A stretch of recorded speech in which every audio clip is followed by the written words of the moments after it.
You ask Tiger to solve. This deals with linear equations with one unknown. The final result is x equals 42. Let's solve it step by step. Simplify the expression. Find the greatest common factor of the numerator and denominator. Factor out and cancel the greatest common factor. Swap sides.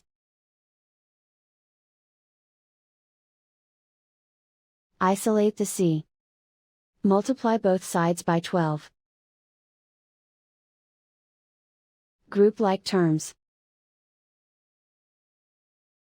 Multiply the coefficients. Simplify the fraction. Multiply the fractions. Simplify the arithmetic. And so the final result is x equals 42.